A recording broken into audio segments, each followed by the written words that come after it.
The Springboks have just released their team to take on England in the first game of the Nations Championship. A really strong team selected. Some weird decisions here, but I do think it's a really fun squad. It's going to be a really good game, and I think this game this weekend is going to be absolute fireworks from start to finish. England is always good against South Africa. They will never be bad against South Africa. This is a massive rivalry game, and I cannot wait for it. What a way to start the Nations Championship, and what a way to start the international season again. This is going to be really fun, and I honestly cannot wait for it. I'm going to go through the team once, so we're going to talk about some of the selections, but please, if you do enjoy the content, please don't forget to like and subscribe to help the channel grow. I appreciate all the support. As soon as the England team comes out, I'll be reacting to that one. Then I will be doing the match preview as well, and I also will be doing a predictions video for all the games coming out this weekend. And then right after the match, there will be a match reaction directly after, so stay tuned for that. And then on Sunday, the day after the game, the player ratings, which I know all the fans seem to absolutely love the player ratings. So if you do enjoy that content, please hit the subscribe button and stick around. It's going to be absolutely awesome. So let's get right into it, starting with number 1. They're going for Oxen Chair. Number 2, Malcolm Marx. Number 3, Thomas Tutoy. What a front row. Really, what a front row there. Number 4, Eben Etzebeth comes back. We'll talk about that one now. Number 5, the inform Ruan Nortje. He has been the best lock for the Springboks in recent times now. Number 6, and Captain Fantastic, Sia Khaleesi. Number 7, Peter Steph Tutoy. And number 8, Jasper Visser. What a loose trio. I mean, that right there is the best loose trio in the world and has been for the last few years as well. Number 9, Grant Williams. Really good to see him there. Number 10, Manie Lebok, which I cannot wait for, but we will talk a bit more about that. But I'm so excited to see Manie Lebok play. I've been kind of keeping track of him in Japan. He's been awesome recently. Number 11, Kurtley Orense. Bit of a no-brainer there. I thought maybe Edwolf and the Madver was going to get a kind of chance this week because Kurtley Orense has been playing a lot of rugby. But, I mean, Kurtley Orense is probably a top 3 winger in the world. He really is. Him and Cheslin Colby, I think both of them probably could be in the top 3 wingers in the world. Centers, Damien De Allende and Jesse Creel, keeping that centre combination together that they've been playing a lot of test matches together. The most capped Springbok test centre combination in the history of Springbok rugby. You don't just get there overnight. They really work well together. A very good centre combination. Number 14, Mr. Fantastic, Cheslin Colby. He can also kick for poles as well. He 100% probably will kick for poles, but he 100% is the backup kicker for this team. You can just see it based on the guys on the bench as well. And number 15, 50 caps, and I think it is 50 caps for Cheslin Colby as well, but also for Damian Willems. So he's got to 50 caps pretty quickly, and I think he's going to be one of those guys that definitely will become a Centurion one day as well. A really good starting lineup, but I think this is where it gets a lot more interesting now on the bench. Number 16, Jan-Hendrik Wessels, a very fun player to watch. Number 17 is fellow Bulls teammate Gerard Steenkamp. Number 18, Zachary Porton, which I actually do like that selection, but I think there's a lot of reasons why that might have been the selection. Number 19, Marco van Staden, so no backup lock. Number 19, Marco van Staden. He also can play kind of a backup prop position as well, but they are covered in the front row there as well. You can see that. Number 20, Cameron Hanekom versus Pollock. That is going to be absolutely electric. Cameron Hanekom, he is definitely the answer right now to Kwagga. I think not having Kwagga is a big loss for the Springboks, but it also gives Cameron Hanekom to show what he can do in that role as well, because I don't see the possibility of him starting right now with that loose trio we have that are starters. I think after the 2027 World Cup, unless there is an injury to one of those guys, Cameron Hanekom will be used off the bench in a very good, impactful role. Number 21, Kobus Reiner. Good to see him back. Hasn't played the most rugby this year, has to be said. Maybe needs more game time, might not be at his absolute best right now. I was maybe expecting to see an Ambrose Papier there, but maybe against Scotland we might see that. Maybe against Wales, hopefully we will see that as well. But that's an interesting selection there. Number 22, the hybrid, Andre Esterhuizen. The in-form player right now in the Springbok team right now. That has to be said. Thomas Tutoy and Andre Esterhuizen, from these guys, are the two most informed players by far. Andre Esterhuizen can cover lock possibly, but he can also cover 6, 7 or 8, and he probably is the backup 12 as well. He definitely is the backup 12. Such a good player. He definitely will get game time. A guy like that, as big as that, in the form that he's in, you have to play him 100%. And number 23, Kainan Moody, who's also been in good form recently.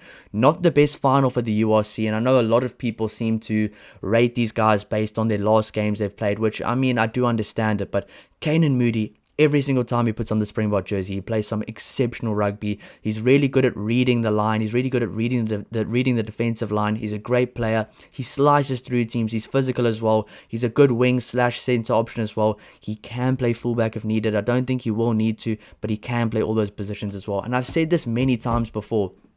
Being a utility player nowadays really does boost your chances of getting selected for these teams. And I think especially with the Springbok team right now, most of the players on the bench are utilities. I mean, Jan-Hendrik Wessels plays prop or hooker. You could probably stick him anywhere on the field and he'll be fine. He really does remind me kind of a RG Snyman that has that ball playing ability, that can keep the ball alive, and he's a really good ball player as well. Other guys as well, Marco van Staden, who can play hooker, he can play loose forward as well. Really good utility back there, a utility forward there. Cameron Honeycomb, you can stick him on the wing if you really need to, but he's going to play all over the park, 6, 7 or 8 as well. Then of course Kobus Reinach can play scrum off or wing. Same with Grant Williams, scrum off or wing. Kanan Moody, wing, fullback or center. And Andreas Dazen, lock, loose forward, center, wing. Probably fly off as well. He can play wherever. So all these utility guys you can see on the bench will have a really key influence on the game, but they also make it a lot easier from a selection standpoint, knowing you don't just need a specialist in that position, and if those guys do get injured, there's a lot of guys that can cover those positions. So just talking about the bench first there, really good to see those players there. I was expecting to see a Volkulo, maybe onto Tokum Chunu as well. Maybe another lock like a Franco Mostert or a Riley Norton as well. We're not getting that. They're trusting their gut with these players, and I do think Pieter-Steph du Toit probably will be that guy that does cover the lock position as well. But very interesting selections on the bench. I will go over the starting lineup, but we just have to talk about the bench because the selections are very interesting. No Johan Grobelaar either. Volkulo's out. I think that could be for personal reasons. They have decided to go with Gerard Steenkamp over into Tokum Chunu, which I think is pretty interesting based on form right now. But Gerard Steenkamp has been there and been really good. Kind of a guy that's got some experience in the squad as well. Cameron Hanekom, a phenomenal player there. Zachary Porton trusted with the keys for this game. No Carlos Sadi, no Bowen Fenter. Zach Porton actually trusted with the keys for the backup front row. That's going to be very interesting. But he is also a really underrated player, and everybody's talking about Riley Norton, everybody's talking about all these other guys, Vusi Moyo. Zachary Porton is still a very young player as well. He captained the under-20s a few years ago, but he is a really underrated player, very mobile, very explosive, and I think he's going to do really well. And he's already had a few Springbok caps as well, so I think he's going to be just fine. He understands the environment, but this will be his first cap for the Springboks at home, which is going to be very special. So a really good bench, a really strong bench, a really explosive bench. But there's one key name missing here, and it just doesn't feel right seeing a bench without RG Snyman. You can just see it looks like a strong bench, but definitely from recent years it doesn't look like our strongest. And I think the reason why is because it's missing a name like RG Snyman or a Lodiage. It does feel weird to not see a lock on the bench, especially with the way we normally play, especially expecting England to maybe go with a massive forward pack and kind of bring that 6-2 split, maybe even a 7-1 split, and really just try gun at us in the forward pack. I do feel like England might be starting a Ollie Chessum on flank with a George Martin and a Alex Coles at lock. Those things can happen, but England has a really powerful forward pack. So I am surprised to see the lack of lock depth there, but we've spoken about it before. We know there's a lot of lock injuries right now. Eben Etzebeth needs to get some game time there, but Pieter-Steph will be covering that position. And if all else fails, there are other guys you can slot in those positions as well. And guys like Cameron Hanekom are good at line-out time, and they will always make they will solve problems on the fly. I think the one thing that the Springboks do really well, if there are problems that need to be solved on the field, they will almost always sort it out. They will almost always make those adjustments in the right time as well. But just looking at the starting lineup, that front row just is absolutely awesome. By far the best front row in the world right now. Oxenchair, Malcolm Marx, who was the World Player of the Year, Thomas du Toit, who's been the informed player from those three guys recently as well. Thomas du Toit, one of the best players in the Prem. He's been absolutely awesome.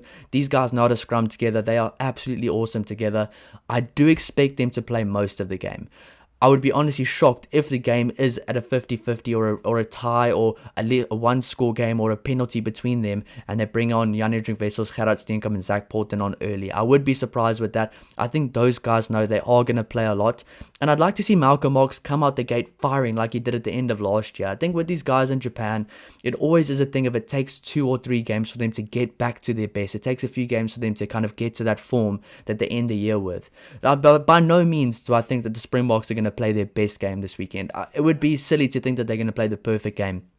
but they've got the right guys that can get the result against the England team that's hungry and wants to beat us. So I think that's a really good front row there. Eben Etzebeth and Ruan Nortje. It has to be said that Eben Etzebeth really needs to pick up his game. He wasn't at his best last year. He needs to pick up his game because there are a lot of guys coming through. And Ruan Nortje right now definitely is the first choice lock on the team. You can just see it. I really do see it as well. And I think Eben Etzebeth really needs to pick up his game and play like he did a few years ago before. But back when he was dominant, he was still making some really good decisions. But last year, his game just faded a bit. Hopefully this little break did help him. I really hope it did. I think for a guy like him, it might just do that because he has so much game time experience. He could probably just come back now, and the best thing for him is that he's feeling fresh and ready to go. But that loose trio as well, you can't complain with that. Really good players. Sia Khaleesi, every time he played for the Sharks this year, was absolutely awesome. He was epic. This guy could score tries for fun. He is one of those guys. He's a threat all around the field. Pieter-Steph du Toit, we know what we're going to get from him as well. One of the best players in the world. And of course, the battering ram, Jasper Wesser. I did not see an option that it wasn't going to be those three guys. It just makes sense. Keep that core group together. And I think our forward pack looks really strong, but ready for a really tough battle against a very hungry British side. That's going to be a really fun England team as well. This game is going to be absolute fireworks from start to finish. It's going to be bruising. It's going to be a battle in the forward pack. But this definitely is the right forward pack to try handle that battle and to try dominate that battle as well. Looking at the back line, 9 and 10. This is where it gets even more fun. Grant Williams and Manie Libbok. I've said this since last year. These two have been building a really good combination together. When Sasha Ngomazulu and Kobus Reinach were starting together, it was always Grant Williams and Manie Libbok coming off the bench, ending off the game strong, picking up the pace, scoring a few good tries because the quality of ball that Grant Williams gives to Manie Libbok is absolutely outrageous. It is so good. His box kicks are accurate. The pace he plays with is good. He's a really good leader in the scrum half position as well. And a guy like Manie Libbok puts everyone around him in really good positions. His kicking out of hand is really good, very accurate. I don't even know if he's going to be the kicker, but he's been kicking a lot better in Japan as well this year. So seeing that combination, it just makes sense right now. They've been building a combination together. I think if Sasha Ngomazulu wasn't injured and he was starting, it probably would be Reinach and Sasha Ngomazulu with Grant Williams and Manie Libbok on the bench because they're keeping those combinations together. And that's one of the most important things you can do at this level of rugby. These guys have been playing a lot of games together, and keeping guys together that know how to play together and have excelled together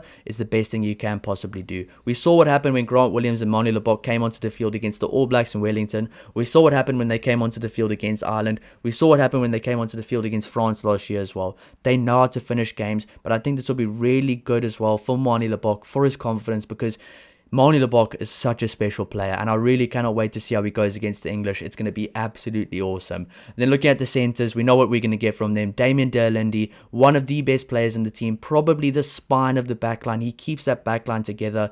The backline is unbreakable with these guys in there. Jesse Kriel and Damien de Allende, both good ball carriers. We know de Allende is going to get through a lot of work, but he also is a really good distributor now as well. They're using him a lot better, where in the past years he was just a crash ball player that didn't pass the ball much. Wasn't his fault. That was the way the Springboks played. I know a lot of people blamed him, but that's just how they played.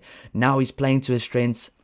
One of those guys, one of the best distributors in the team, and a guy like Jesse Kriel holds that kind of outside backs together. One of the key guys on defense. You can just see that he leads the team on defense right now, especially in the back line. And what those guys are honestly unbreakable in the center pairing, and you're going to have a really good game to get the better of those twos in the centers as well. Then looking at the back three, Curtly Arendse, Cheslin Kolbe and Damian Willemse. It doesn't get better than that. These guys have been playing together for such a long time. They know how to play together at the back. The cohesion they have, the communication they have, it's going to be unstoppable. They know exactly what they want to do, how they want to play, how they're going to get things done. They know how to break games wide open. Curtly Arendse is one of the best wings in the world. Then you have Cheslin Kolbe, who probably is a top 2 winger in the world as well, and one of the best goal kickers in our team. Then you have Damian Willemse, who's been the goal kicker before, can play fly half if we do get an injury to Manie Libbok as well, but also is one of those big match players, good under the high ball, physical. We saw what he did last year against the All Blacks. He is absolutely awesome, and really well done to Cheslin Kolbe and Damian Willemse for their 50 caps. Shocked that it's already only now Cheslin Kolbe's 50th cap. He feels like he's been playing for years now, but Damian Willemse also still a young guy in this team, but definitely a leader as well. I think the starting lineup is really strong. I think the bench is very interesting, but I cannot wait for it. Let me know your predictions down below. Let me know what you think of the team down below. I'm so excited. But please keep a lookout for when the England team does come out. I will be doing a reaction to that. Then I will be doing a match preview as well. So keep an eye out for that. Thank you so much for all the support, and I'll see you in the next one. Cheers.